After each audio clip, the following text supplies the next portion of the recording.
Mas aí não haverá mais espíritos encarnados. Nós não vamos entrar num buraco negro junto com a Terra, não. Quando chegar a esse ponto da Terra ser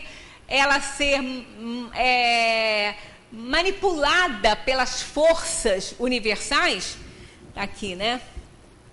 Olha só, a da Valsa ali é toda escritinha, ela já tem tudo prontinho aqui, ó.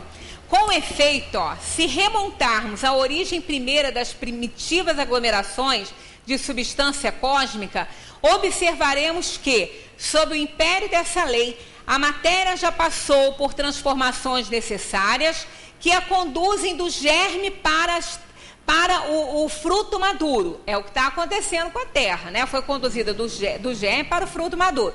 E que, sob o impulso das forças diversas, nascidas dessa lei, ela percorre a escala de suas revoluções periódicas, a princípio, centro fluídico dos movimentos, a seguir, gerador dos mundos, mais tarde, núcleo central e atrativo das esferas que tiveram nascimento em seu seio. Tudo que a gente ouve agora, as últimas descobertas da cosmologia, né? Sabíamos já que essas leis presidem a história dos cosmos.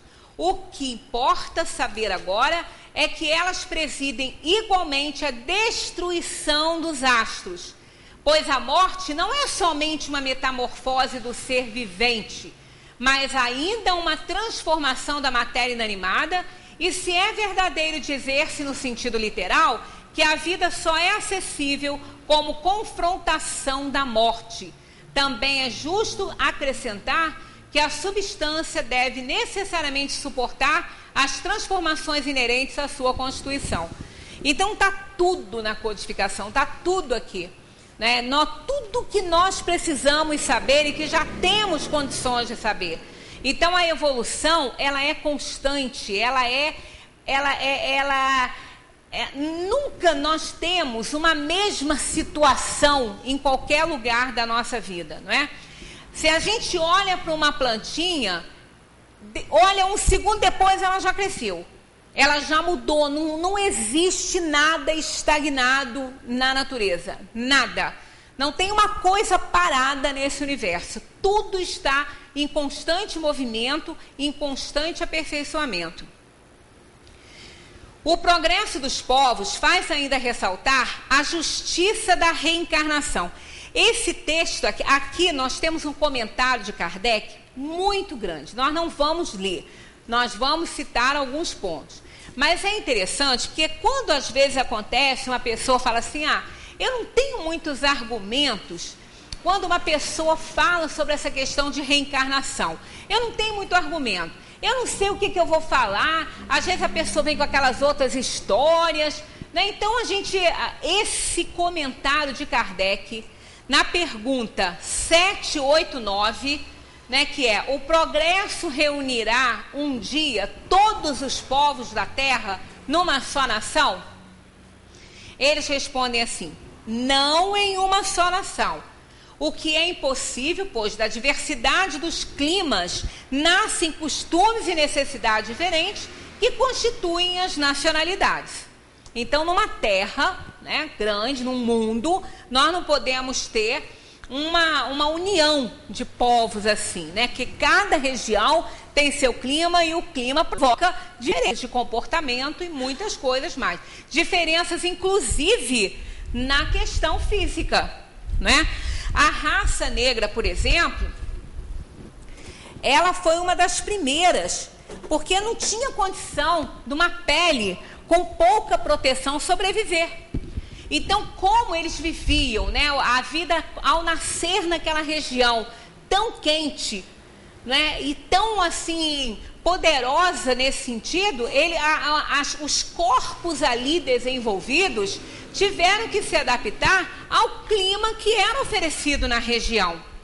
Então, os nossos irmãos da raça negra, eles têm uma proteção muito boa na pele, tem uma proteção muito boa com a textura capilar diferente, para que eles pudessem suportar aquele clima clima da Terra naquele momento, que era muito calor, era muito quente e ia derreter, né? Ia causar câncer de pele em todas as pessoas. Então nós temos toda essa diversidade de clima no mundo. Olha, no nosso país, que é um país, né? Nós temos uma diversidade enorme de clima. Né? Nós temos, agora não está tendo tanto, porque está mais ou menos tudo igual, né? Porque eles estão revoltados, né? A natureza está revoltada. Mas quando ainda não tinha essa revolta, esse complô dos elementos da natureza, o sul sempre foi muito frio, e o norte e o nordeste sempre muito quente, né? E o centro, né? Região central, sudeste, o centro-oeste, mais ou menos, sendo o centro-oeste ainda bem quente, e o sudeste mais ou menos.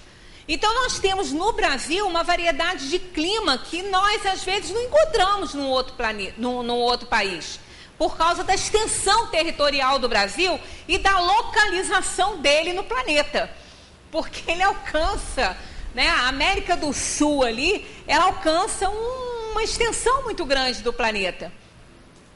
Então é interessante isso, quer dizer, não podemos formar um povo só por causa da diversidade dos climas.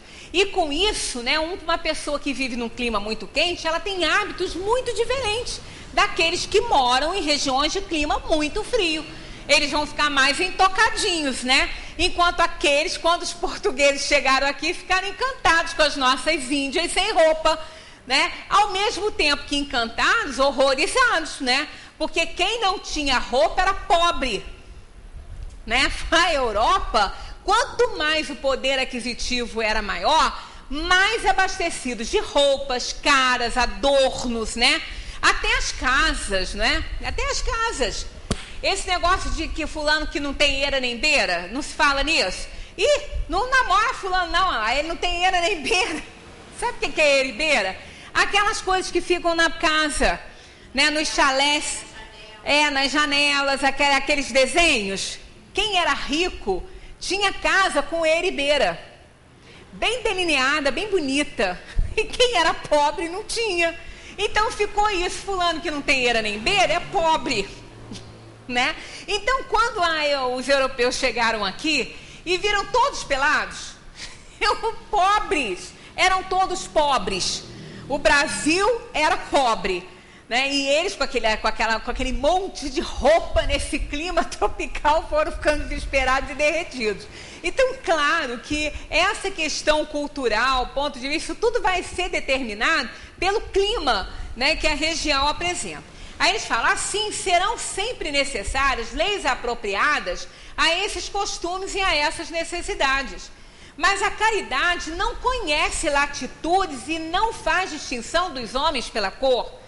Quando a lei de Deus constituir por toda parte a base de lei humana, os povos praticarão a caridade de um para com o outro, com os indivíduos de homem para homem, vivendo felizes e em paz, porque ninguém tentará fazer mal ao vizinho ou viver às suas expensas. Tudo que a gente deseja, né? Tudo que a gente quer, mas qual é a força que a gente está fazendo para isso acontecer, né? Continuamos egoístas, orgulhosos, viciosos, invejosos, e aí não vai, né? Não tem como. Aí Kardec faz um comentário maravilhoso aqui, falando que realmente a humanidade progride. Aí a gente vai pensando, esse e-mail que eu recebi, por acaso, na hora que eu fui desligar o computador, estava lá, né? E quando o meu filho manda, é sempre alguma coisa legal, que eles não têm muita paciência para esse monte de mensagem, não, né?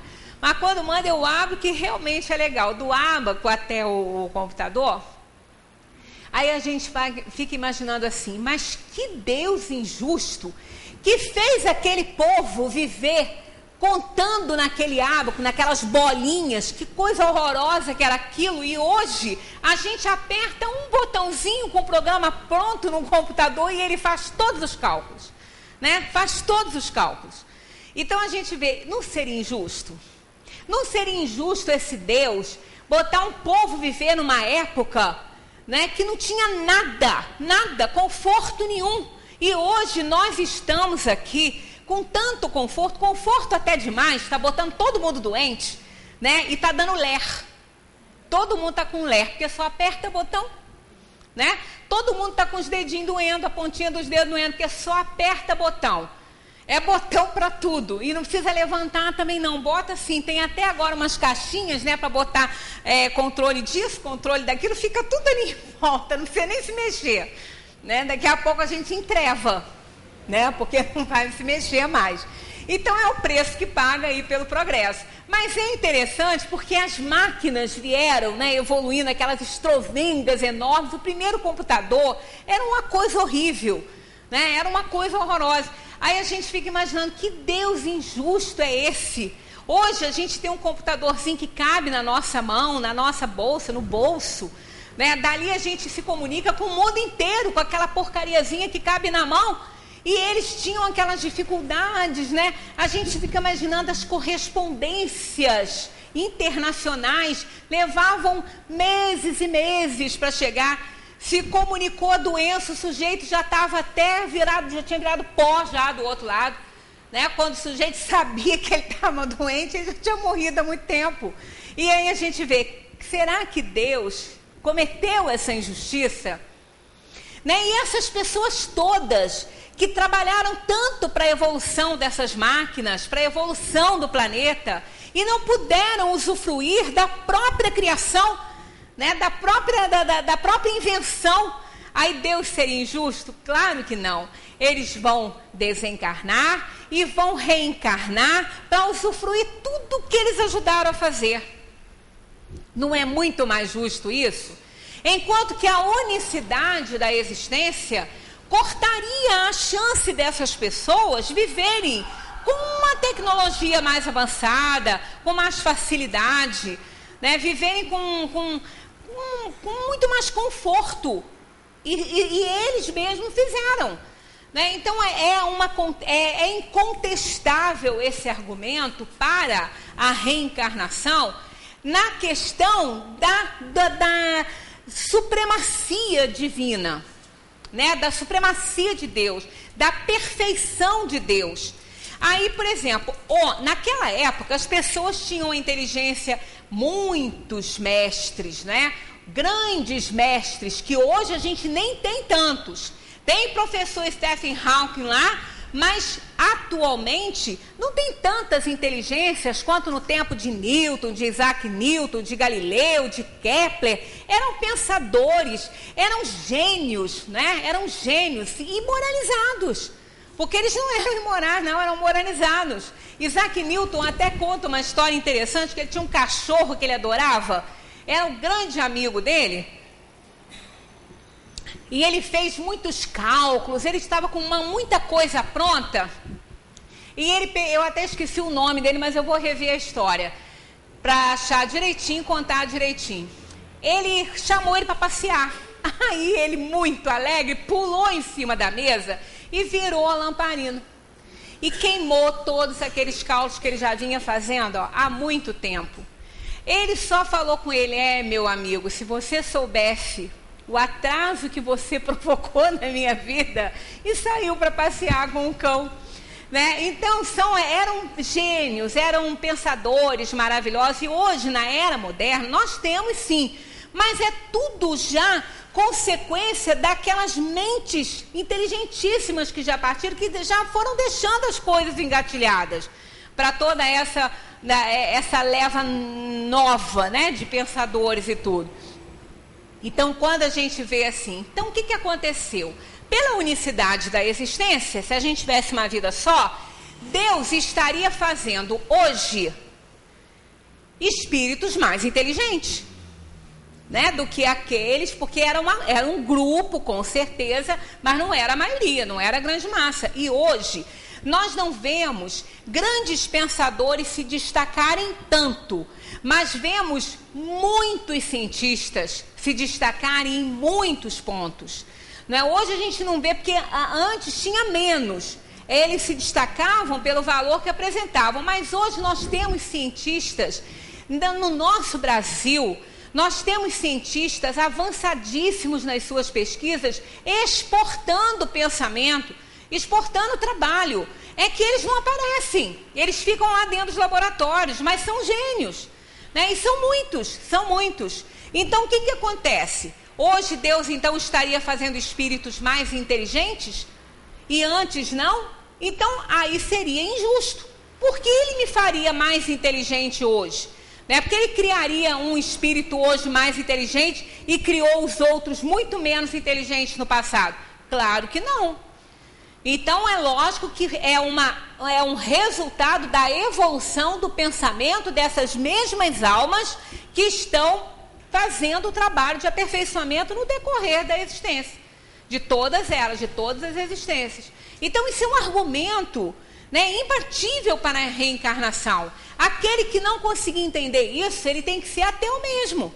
Porque ele não vai conseguir conciliar Deus com todas essas coisas. Ele não vai encontrar resposta para um Deus e para explicar a criação desse Deus numa geração como nós temos hoje e numa geração como nós tínhamos em 1200, né, 1300. Ele não vai conseguir conciliar essa evolução, essas diferenças absurdas de inteligência e de avanço, né? Então, hoje ele estaria fazendo mentes mais inteligentes, seria a explicação para a unicidade das existências, já que alguns são adeptos da criação no momento, né, do criacionismo, que é a criação do espírito no momento do nascimento. Então, claro que não é.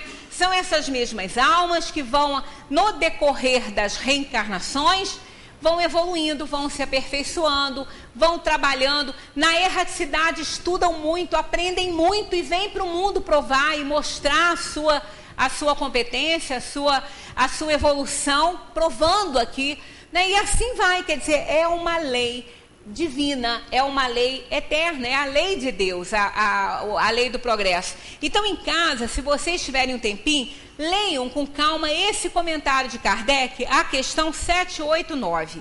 Olha só, facinho, né, de gravar, 789, sequência, né? Leiam em casa, porque é um argumento imbatível para a reencarnação aqui. Tem outro aqui atrás, Pluralidade das Existências, que também aborda alguma coisa daqui.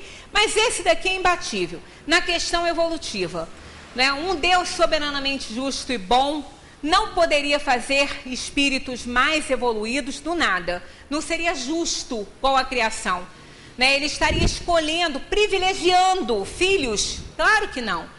Então, ele fez todos os espíritos simples e ignorantes, e no decorrer do tempo da evolução, essas almas vão fazendo um esforço próprio para evoluir, né? Porque é um esforço próprio. A evolução intelectual, ela acontece independentemente da nossa vontade, mas nós temos também que aproveitar isso para desenvolver a nossa inteligência e nos aperfeiçoarmos. Senão a gente também vai ficando estagnado, com poucos conhecimentos, não é?